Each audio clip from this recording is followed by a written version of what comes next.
Assalamualaikum warahmatullahi wabarakatuh. Selamat siang, salam sejahtera untuk kita semua. Pemirsa Jateng Post TV, teman-teman, berjumpa lagi dengan saya Bejan Saidan dari channel YouTube Jateng Post TV, channel YouTube miliknya Koran Jateng Post di Semarang. Pada hari ini, pada tanggal 2 Juni tahun 2022, teman-teman, bahwa Koran Jateng Post sedang memperingati hari ulang tahunnya yang ke-10 tahun. Jadi koran ini sudah umurnya 10 tahun pada hari ini.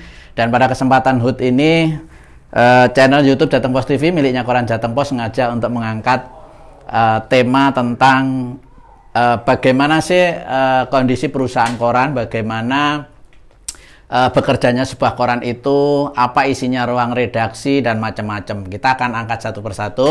Kemudian pada kesempatan kali ini kita menghadirkan salah satu pemimpin di redaksi Koran Jateng Post di studio Jateng Post TV. Selamat siang Pak Abdul Muiz. Selamat siang Pak Bejan. Yes. Alhamdulillah kita bisa bertemu di channel yang kita cintai dan juga disukai masyarakat. Amin. Sehat selalu, semangat. Semangat. Meskipun dalam kondisi ya di akhir pandemi tetap semangat ya mengerjakan koran ya. Siap Pak Bejan. Pemirsa, di koran itu ada istilah pemret ya. Pemret itu singkatan dari pemimpin redaksi. Kemudian di sana ada wartawan, ada layout, ada redaktor, ada fotografer, ada marketing dan macam-macam lah.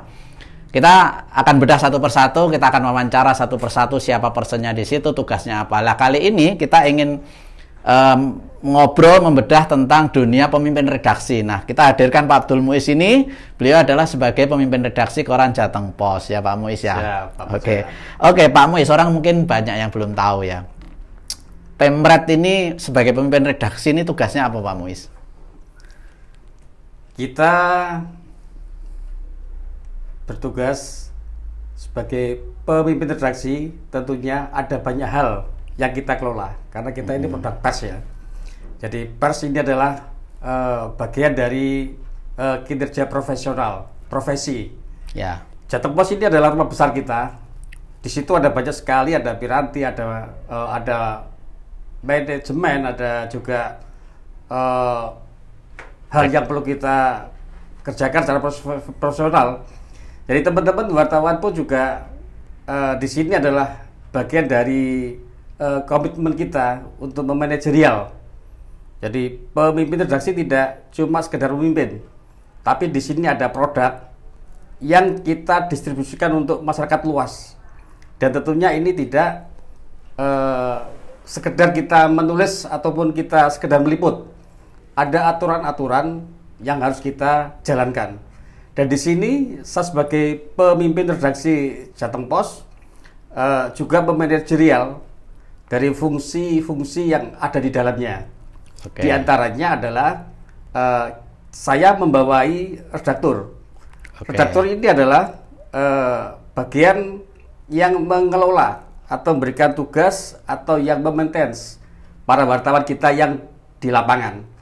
Dan redaktur pun ada lagi di atasnya atau di bawah saya ada koordinator liputan atau korlip istilahnya ya. Korlip ya, korlip. Jadi korlip ini Pak Bejan, ini yang juga menjadi bagian manage kita untuk bisa membuat produk yang baik. Bagian penting ya. Iya, sangat penting ini. Karena ujung untuk perumusan sebuah produk yang akan kita tampilkan untuk masyarakat ini apa? Ya. Di antaranya adalah peran korlip itu peran ya. korlip ini sangat besar sekali. Oke Pak Muiz. Jadi sebagai pemimpin redaksi, Pak Muiz ini adalah seorang pemimpin, seorang manajer top di redaksi koran ya. Yang di bawahnya itu ada banyak divisi-divisi ya Pak Muiz ya. Di bawahnya ada korlip atau koordinator liputan, kemudian ada redaktor ya, redaktor yang mengedit berita wartawan, kemudian ada reporter ya. Kemudian ada layout dan segala macam. Oke, mungkin singkat-singkat saja Pak Muiz. Kalau korlip itu tugasnya tadi? Korlip tugasnya untuk memberi tugas menghimpun dari apa, dari redaktur ini. Jadi sebelum saya berikan perintah ke redaktur, ada korlip yang mengajukan sebagai usulan atau masukan. Ya. Hari ini apa yang mau diangkat ya? Iya, hari ini apa yang kita mau angkat, isu apa. Terus wartawan mau ditugasi apa gitu ya? Iya. Termasuk mungkin daftar pertanyaan wartawan juga disupport oleh korlip ya? Iya. Jadi Bang ada beberapa fungsi yang dijalankan oleh korlip maupun redaktur ini adalah mengarahkan. Oke. Jadi tidak semua berita itu secara instan bisa dikelola oleh wartawan, tapi kita juga bisa mengarahkan. Dan disetor begitu saja ya. Iya, termasuk isu-isunya juga hal yang menarik. Bukannya kita kemudian ini istilahnya menggurui atau kita membuat aturan sendiri, bukan. Kadang juga wartawan itu perlu kita ingatkan. Perlu kita ingatkan untuk membuat produk yang bagus dan juga itu sesuai dengan biar tidak berkembang secara liar sakar video. Iya. Misalnya jadi gini teman-teman, reporter atau wartawan itu tidak bisa dia memutuskan sendiri meliput apa, itu tidak bisa. Karena apa? Produknya itu produk bersama-sama. Jadi ini koran untuk bersama, produk publik ya, harus dipertanggungjawabkan pada pembaca. Jadi kalau dia mau mengangkat sebuah isu itu harus koordinasi dengan pemretnya kan, dibolehkan tidak, ini layak tidak, intinya itu ya. Atau wartawan harus menjalankan tugas dari pemret dan korlip atau redaktur, isu apa yang harus diangkat, gitu kan, nggak bisa sembarangan, intinya gitu. Oke, ada korlip, kemudian ada redaktur. Redaktur ini macam-macam ya. Ada redaktur misalnya daerah, ada redaktur hiburan, ada redaktur ekonomi, ada redaktur olahraga gitu ya. Ekonomi, olahraga, macam-macam ya. Iya, dan juga ada redaktur yang khusus nanti untuk investigasi. Oke, ada tem juga ya, tem yang di luar berita harian itu ada investigasi namanya, mungkin mingguan dan segala macam. Kemudian di bawah redaktur ada reporter atau wartawan ya. Oke, itu ada tersebar di mana saja itu wartawan Jateng Pos di Jawa Tengah itu, Pak? Wartawan kita ada di seluruh kabupaten dan kota, Pak Bejen. 35 kabupaten kota itu ya. Kabupaten kota di Jawa Tengah. Oke. Itu koordinasinya gimana dalam sehari-hari ya, anak-anak sebegitu banyak dan jauh, tempatnya jauh itu ya? Ya, ini sudah mulai era digital. Kita juga ada, selain cetak, kita juga ada media online.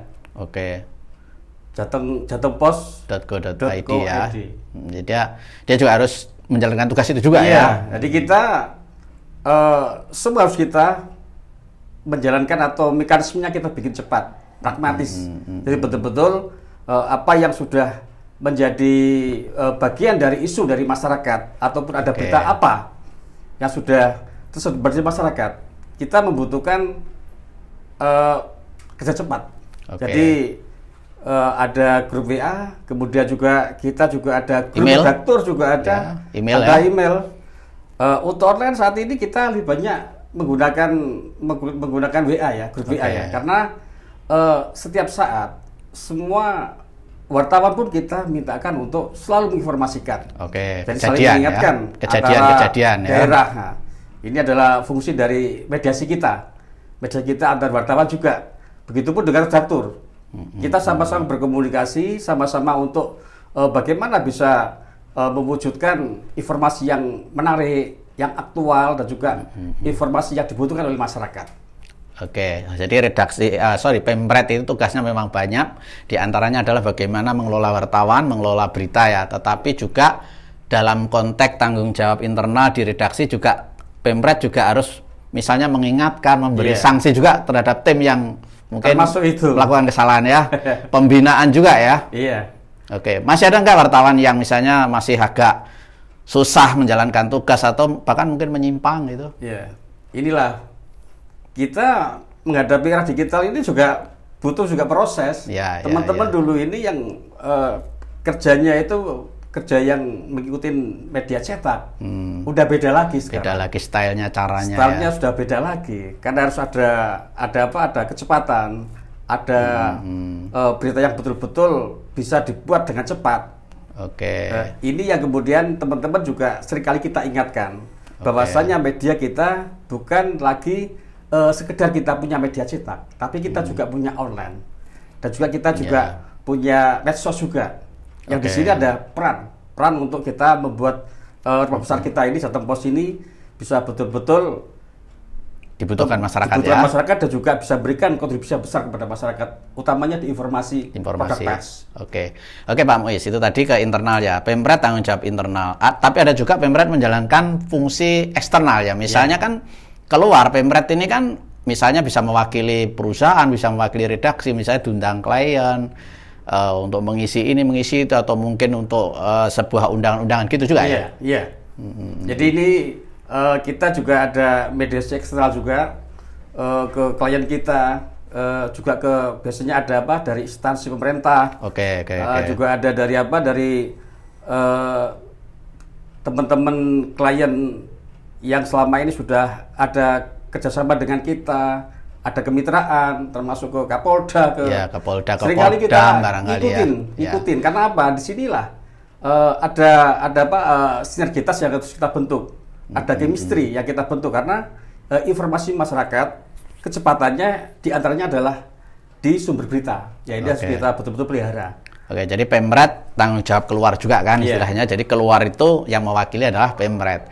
Oke, jadi ke dalam ke luar juga Pemret harus bisa mewakili kan gitu. Oke, kemudian yang paling penting juga Pemret itu kalau tidak salah juga tugasnya adalah bertanggung jawab terhadap seluruh isi pemberitaan kan. Ini. Kalau ada berita salah ya tanggung jawabnya Pemret. Kalau ada orang yang komplain tanggung jawab Pemret begitu kan? Iya. Ya ini salah satu dari tugas pemimpin redaksi. Jadi sekarang sudah ada undang-undang pers ya. Pers juga ada undang-undang ITE. Ya, apalagi. Ini yang juga harus diketahui oleh semua Pemret media massa ya.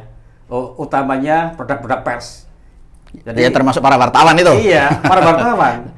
Apapun ketika nanti produk itu sudah menjadi konsumsi publik, ada tanggung jawab berat di sana. Yang menjadi hal ketika ada persoalan pertama kali yang diminta keterangan atau yang pertama kali dikomunikasi itu ya Pemretnya itu. Dan bahkan Pemret itu harus bertanggung jawab secara hukum juga. Secara hukum juga.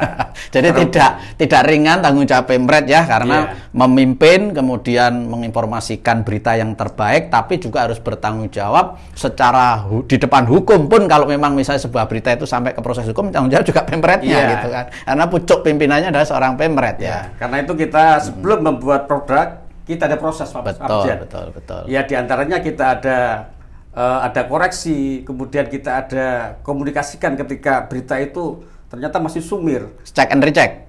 Check and recheck. Konfirmasi ya. Wajib itu. Wajib itu. Jadi fungsi cover batch harus kita jalankan, harus berimbang berita itu. Betul. Karena ini adalah produk pers. Jadi tidak boleh kemudian berita itu ada tujuan yang kurang baik. Menyerang pihak tertentu. Menyerang pihak tertentu, apalagi itu sampai merugikan, apalagi itu sampai kemudian membunuh karakter seseorang. Nah, itu. Ini sangat-sangat kemudian bisa menjadikan bukan lagi pada produk pers itu, karena sudah melenceng. Ini berbahaya sekali. Dan itu tugasnya Pemret menjaga gawang di situ ya. Itu. Jangan sampai kebobolan ya. Karena namanya reporter itu ya manusia, di lapangan itu biasanya bersinggungan banyak pihak, kadang-kadang juga meskipun dituntut harus objektif dalam mengangkat sebuah berita, kadang-kadang juga ada karena pengaruh juga kan, namanya juga manusia lah. Fungsi Pemret itu mengawal di situ. Oke Pak Muiz, kemudian selama ini ya, adakah misalnya komplain, kemudian sengketa-sengketa antara koran dengan pembaca misalnya, karena ada pembaca yang merasa disudutkan, beritanya merugikan, dan ada nggak kasus-kasus begitu tuh di Jateng Pos ya? Jateng Pos sekarang ini setelah kita sudah banyak sekali melakukan pembenahan di internal kita, utamanya di wartawan juga. Karena wartawan gini Pak Bejan, kadang ada dia itu mengambil berita dari rilis gitu kan. Nah, itu. Sementara rilis itu belum tentu itu sebuah produk gitu kan, karena masih belum terkonfirmasi dengan baik.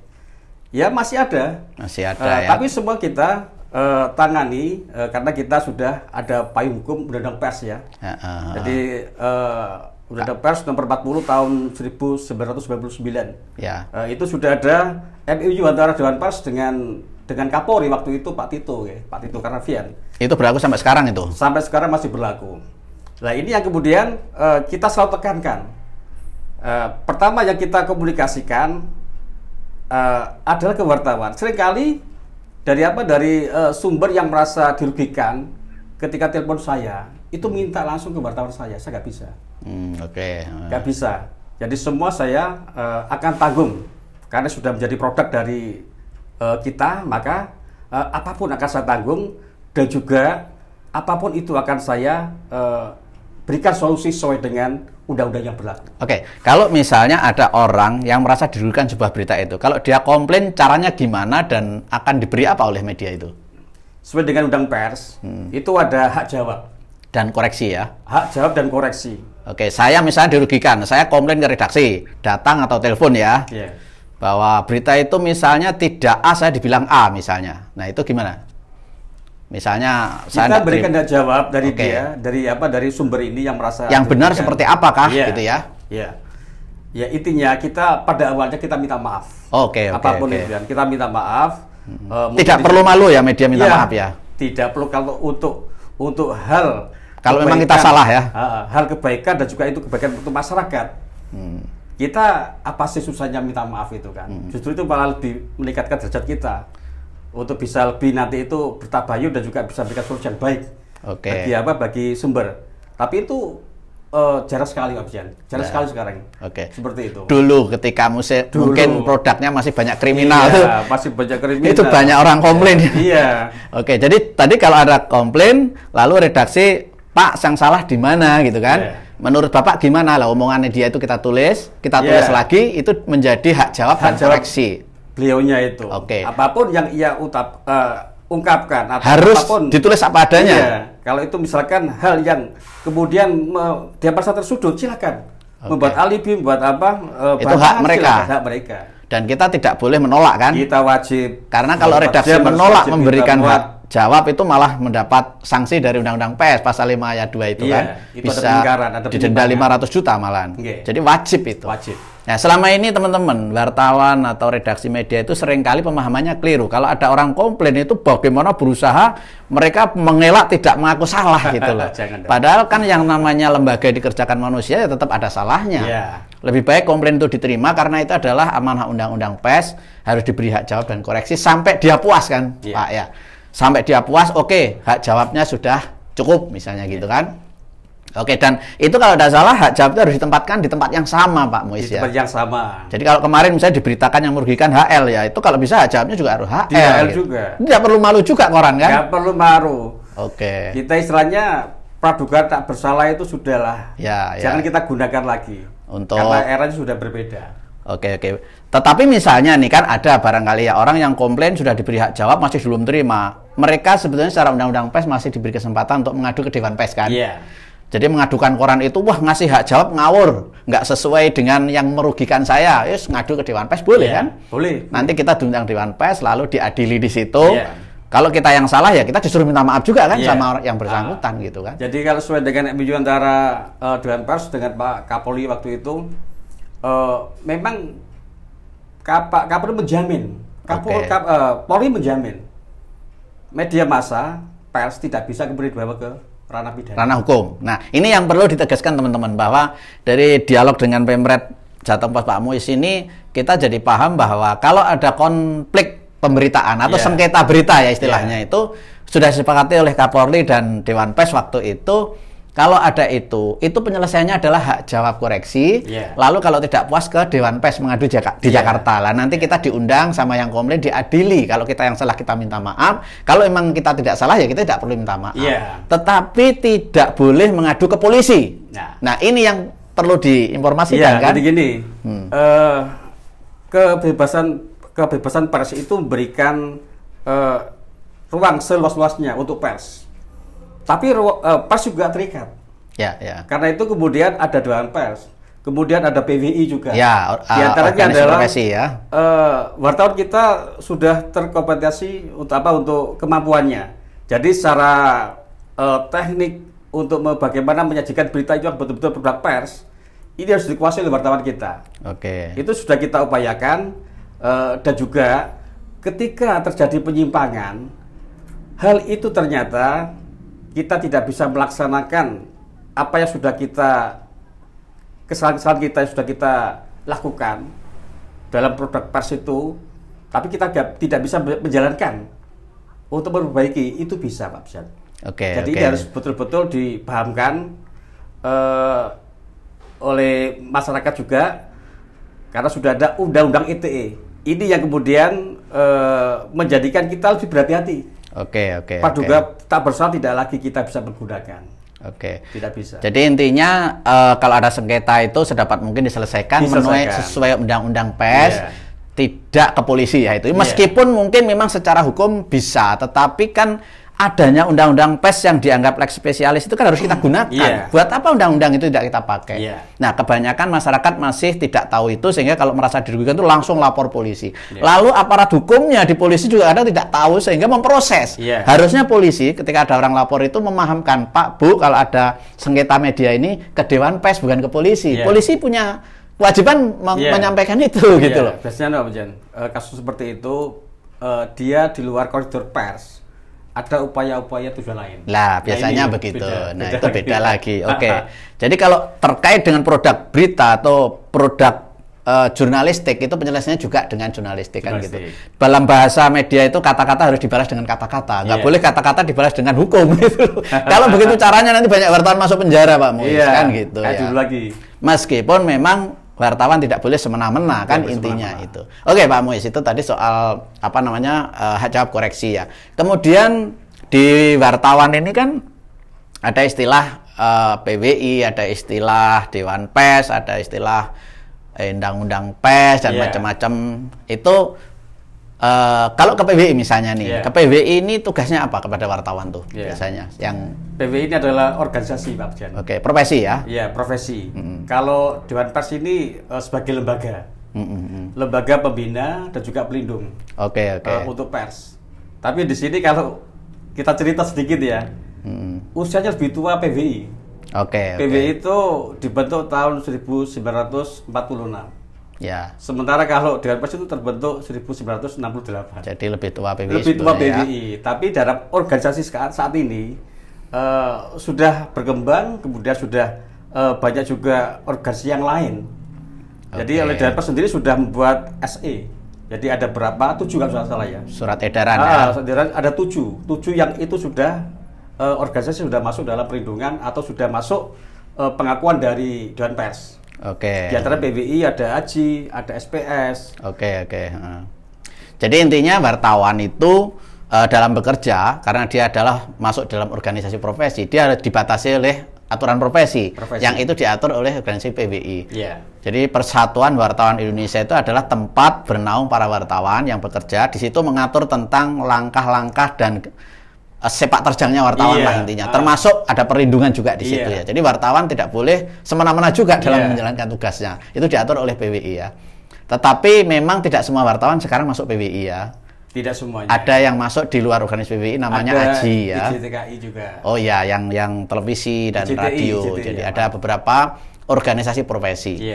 Intinya disitulah. Jadi yang paling penting dari dialog ini adalah mengabarkan kepada publik kalau ada sengketa, dia jangan langsung ke polisi, dia boleh mengadu ke redaksi, akan diberi hak jawab dan koreksi. Kemudian nanti kalau tidak puas ke Dewan Pers dan bisa ditengahi di situ.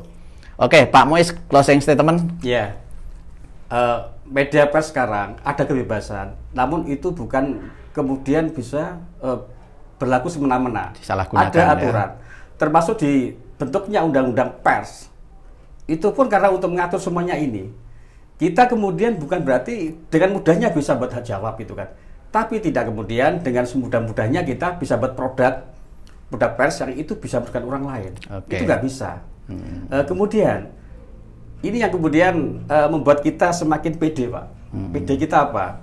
Ternyata ada juga di luar media pers ini, ada juga media yang banyak sekali disorot orang. Meskipun itu jadi viral, booming gitu kan. Tapi belum tentu itu berita hoax. Semua berita-berita yang dibenarkan. Berita hoax ya. Karena ada tujuan tertentu, kemudian membuat hoax yang kurang baik itu bisa merugikan orang lain. Ini beda lagi. Ini tidak masuk dalam undang-undang pers karena tidak menggunakan mekanisme aturan sebagaimana dia membuat produknya itu tanpa ada proses. Yang di situ ada etika pers, ada undang-undangnya, ada fungsi-fungsi pers. Kemudian juga ada hal yang kita penuhi, kabar website, kemudian konfirmasi yang berimbang. Karena hoax ini sendiri kalau secara hukum bisa diproses dengan undang-undang ITE terutama ya. Beda lagi. Nah, tugas media konvensional bagaimana meluruskan dari hoax itu. Justru ini ya kita kemudian masyarakat lebih percaya kepada media pers konvensional ya. Media-media yang itu belum tentu mengandalkan internet ya. Punya kapabilitas atau sudah melakukan konfirmasi yang baik. Beda lagi. Oke. Kalau secara mental pun tentu ini sangat juga tidak cuma merugikan, karena itu bisa berakibat hukum, namun juga dalam hukum Islam pun atau dalam hukum agama pun ada yang menjadi peringatan, karena itu bagian dari sifat buruk seorang yang munafik. Kalau dalam Al-Quran itu surat An-Nur ayat 11, itu disebutkan itu kan. Jadi hoax, dulu kalau zaman Rasulullah itu ada Sayyidatina Aisyah itu kan sempat juga dituduh atau difitnah berselingkuh, kemudian sampai kemudian jadi viral itu kan. Padahal hoax ya. Hoax itu kan. Kemudian turun ayat itu, ayat surat An-Nur ayat 11. Di situ tuh disebutkan azab yang pedih atas hoax itu ya. Atas hoax itu. Maka siapapun nggak boleh membuat hoax, termasuk media ya. Media juga, apalagi media. Karena tanggung jawab dunia itu secara hukum bisa dituntut, karena ada tuduhannya, secara akhirat apalagi. Apalagi itu. Ini yang jadi ya kita harus kuatkan, karena itu jadi beban kita, skis kita ketika melakukan seperti itu nggak boleh. Oke, Pak Muiz, terima kasih sekali atas waktunya ngobrol-ngobrol kita di studio Jateng Post TV tentang membedah tugas-tugas dan tanggung jawab pemimpin redaksi sebuah koran, khususnya di Jateng Post. Mudah-mudahan apa yang kita obrolkan menjadi tambahan wacana buat kita semua. Terima kasih. Ingin ngobrol panjang tapi waktu juga emosi kita. Saya Bejan Saidan, terima kasih, undur diri. Assalamualaikum warahmatullahi wabarakatuh.